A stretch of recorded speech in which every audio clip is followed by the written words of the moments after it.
Vou começar o vídeo hoje de uma forma totalmente diferente do que eu venho falando ultimamente. Mas vocês vão entender lá no final o sentido do vídeo, tá? A gente sabe que a neurociência e a psicologia, eles falam bastante que palavras que a gente fala, os nossos pensamentos, eles são um imã de atração, né? Então, tudo aquilo que eu tento ficar repetindo constantemente, eu acabo atraindo mais. Então, tente pensar em tudo aquilo que você vem falando constantemente, diariamente. Pode ser que isso está criando travas na sua vida e você ainda não reparou, mas comece a pensar. Agora, vamos fazer uma análise sobre uma figura muito emblemática aqui no Brasil. A gente não precisa nem ir para longe para fazer essa análise. Vamos falar nada mais, nada menos do que o Silvio Santos. Aí você vai falar, Júlia, você pirou? Você é engenheira, o que você vai falar do Silvio Santos? Calma que a gente vai chegar lá, onde eu quero ainda. Vamos analisar como que o Silvio Santos começou a vida dele, né? O Silvio Santos, ele foi camelô, só que o Silvio Santos, ele tinha coragem e ele sabia exatamente aonde ele queria chegar. Ele tinha todos os princípios definidos. Como que ele ia chegar, ele ainda não sabia, mas ele tinha princípios definidos. E com isso, foi gerando possibilidades para ele. Só que aí você fala assim, mas aí foi fácil. Não foi fácil, gente, porque o Silvio Santos, ele teve que vencer os inimigos internos. O que são os nossos inimigos internos? São medos, são travas, são traumas, são procrastinações, bloqueios, crenças. Isso são os medos. São os nossos inimigos. E isso ele teve que lidar para várias coisas. Por exemplo, para lidar com as pessoas, teve que lidar com crises pessoais, empresariais, com as pessoas.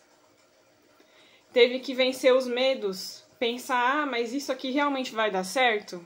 Ele teve coragem, ele teve que vencer isso. Foi daí que ele começou a fazer o patrimônio dele, o sucesso dele crescer. Porque ele tinha os princípios definidos, certo? Só que ele ia devagar para saber como que ele ia chegar, mas ele ia chegar, ele sabia que ele ia chegar. Ele venceu esses medos, esses bloqueios, essas crenças, todas essas coisas que impediam ele, inclusive o preconceito. Porque o Silvio Santos não veio de família rica. Ele veio de uma família humilde. E ele começou de forma humilde e também terminou de forma humilde. Então a gente tem que carregar a humildade com a gente. Grave isso, tá? Outra coisa, o Silvio Santos, eles tinham uma boa comunicação, uma boa persuasão e um bom convencimento das pessoas. Porque ele fazia isso com todos os públicos, seja artistas que iam no programa dele, seja as pessoas que estavam no programa dele, e sejam as pessoas que estavam de casa assistindo o SBT. O SBT é uma grande conquista do Silvio Santos. Uma pessoa começou como camelô, e sendo dona de uma emissora de TV. Eu falo porque eu assistia aos programas do Silvio Santos. E ainda assisto alguns programas ainda do Silvio Santos, da rede do SBT. Ele tinha visão de coisas que outras pessoas não tinham. Coisas que muitas vezes as pessoas que estavam do lado podiam falar, nossa, mas você é louco. Que é o que a gente escuta quando a gente está empreendendo. Nossa, você é doido, é pirado. Que loucura é essa? Você nem sabe se você vai ganhar alguma coisa com isso. Vocês pegaram todo esse processo, né? E o Silvio Santos também tinha características de falar, ele sabia persuadir com as pessoas, convencer as pessoas daquilo que ele estava fazendo. Ele sabia vender. Ele sabia vender. Pega um bom exemplo aí pra vocês. Quem quiser saber se o que eu tô falando é verdade, às vezes não tem muito conhecimento, faz uma pesquisa. Você vai se surpreender com o que você vai pesquisar sobre a vida do Silvio Santos. Agora, Vou falar de engenharia, né, gente? Por que eu tinha que falar sobre tudo isso para chegar na engenharia? Para mostrar que é possível. Porque não adianta eu falar coisas bonitas aqui e falar da onde que eu tô tirando isso de inspiração, porque você vai falar assim, lá vem mais uma falar, mas ela não tem nem como comprovar o que ela tá falando. Lógico que eu tenho. Então vamos falar de engenharia agora. Quando eu falo de engenharia, eu vou focar na engenharia diagnóstica, mas vai servir para todas as áreas da engenharia. Então, por exemplo, um projetista, um calculista, um executor, uma pessoa que trabalha na execução, um engenheiro, né, que trabalha com execução, arquiteto, entre outras profissões, trabalha com execução de obra.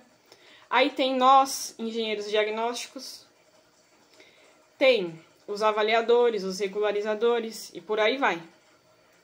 Nós temos que ter uns princípios do que de onde a gente está, para onde a gente vai chegar e como que a gente vai chegar lá. Então tem que saber, eu preciso começar a fazer mais cursos para adquirir mais conhecimento sobre esse assunto, preciso participar de mais eventos onde tenham pessoas do mesmo segmento que o meu, para eu me aproximar dessas pessoas. Eu preciso conversar, eu preciso divulgar o meu serviço na internet, pessoalmente. Como que eu vou fazer essas coisas? Como que eu vou ficar conhecida? Como que vai ser esses princípios? Eu tenho que pensar neles. E não é uma tarefa fácil. Aí depois nós temos que vencer os nossos inimigos. Assim como o Silvio Santos venceu os deles, nós temos que vencer os nossos inimigos. Quais são os nossos inimigos? O medo.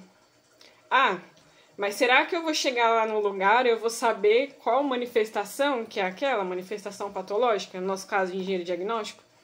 Mas será que se eu for projetar, eu vou ter todos os projetos que eu preciso na minha mão, eu vou conseguir realmente projetar e o negócio não vai cair, a estrutura não vai cair? Aí a outra pessoa que executa, nossa, mas será que se eu executar, realmente o que está aqui vai ficar parado? Será que a minha mão de obra vai estar qualificada para isso? São vários medos que a gente tem. Só que a gente não pode ficar travado por eles. A mesma coisa quando eu vou elaborar um laudo, né? Voltando no princípio anterior. O laudo, ele tem um princípio.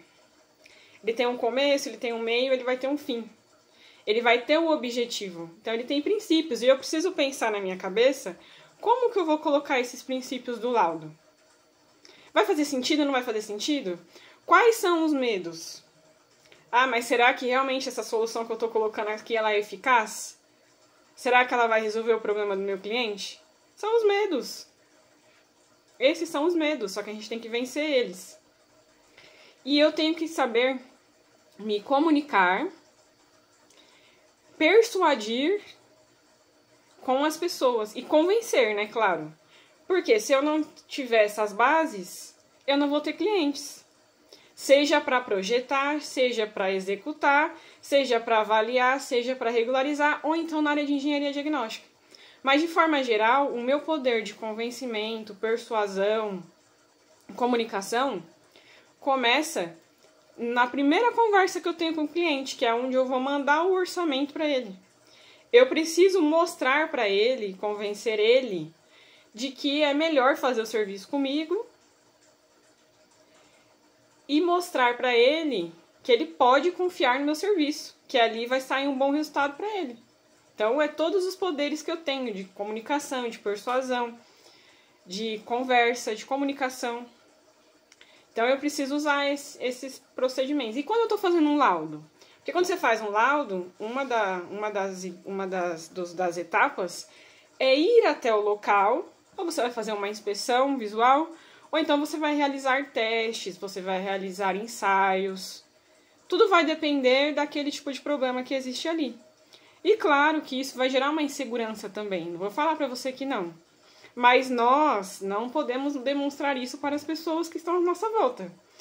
Nós temos que mostrar que sabemos. Como a gente vai saber? A gente vai descobrindo depois, no caminho, em algumas situações. Algumas situações a gente já está preparado, mas outras nós vamos descobrindo. Só que a gente tem que estar preparado para receber essas coisas. Certo? Então, eu estou falando de 3 assuntos de novo.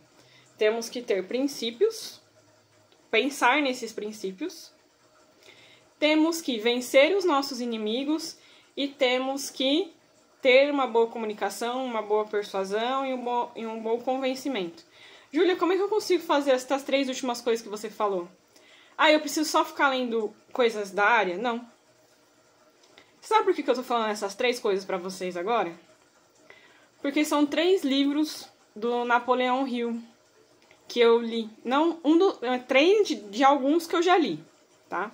Porque o Napoleão Hill, ele tem uma inteligência emocional muito grande, que ele aprendeu também convivendo com pessoas de sucesso.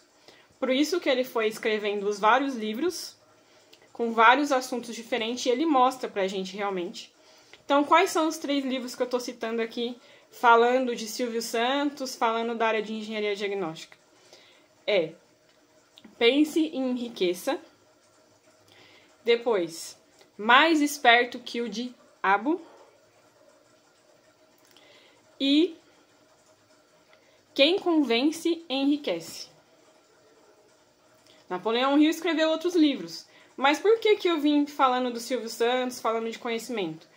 Para mostrar para vocês que o Silvio Santos, ele seguiu esses... Eles podem não ter lido os livros, eu não sei se ele leu os livros. Mas que o conhecimento dele se encaixa nos 3 livros. E que se a gente aplicar os nossos conhecimentos nisso, a gente vai conseguir alcançar sucesso, porque os nossos serviços serão diferenciados. E para eu ter uma boa comunicação, e pensar, e vencer os inimigos, eu vou ficar só preso no meu conhecimento técnico? Não. Eu tenho que ler livros de outras áreas. Inclusive, vocês repararam que os meus vídeos sempre tem livros atrás de mim, tá? Esses foram alguns dos livros que eu já li na vida. Inclusive aqui, ó, essa parte aqui, é os livros do Napoleão Hill. Tem uns 10 livros aqui, mais ou menos. Eu não sei ao certo, tá? Mas eu já li eles, tá? Todos eles aqui, ó. Então, agora eu vou mostrar pra vocês. Tudo bem que esse vídeo ficou longo, tá, gente? Só que faz total sentido. E aproveita que a gente vai começar de novo a elaborar metas para 2026 e já coloca esses 3 livros para você ler logo no começo do ano. Ou então comece agora, porque aí você vai ter insights para o próximo ano. Então esse foi o primeiro vídeo dos vários vídeos que eu vou produzir aqui e vou relacionar conhecimentos que às vezes achamos que não tem nada a ver com a área e ele tem a ver com a área de engenharia, sim. A gente pode trazer, não só para a área de engenharia, você pode aplicar ele na sua vida pessoal. Você vai ver que vai melhorar muitas coisas. Porque você, além de pensar, obviamente, no seu sucesso, na sua carreira, na sua prosperidade, porque todo mundo quer alcançar o melhor. Nós buscamos crescimento diariamente. Só que você começa a melhorar a comunicação ali e o crescimento com as pessoas que estão próximas a você. E isso vai trazer um grande insight, uma grande diferença na sua vida. E depois você pode compartilhar comigo também. Ou compartilhar com outras pessoas aquilo que você aprendeu. Assim como eu estou fazendo nesse vídeo. Pega essa dica.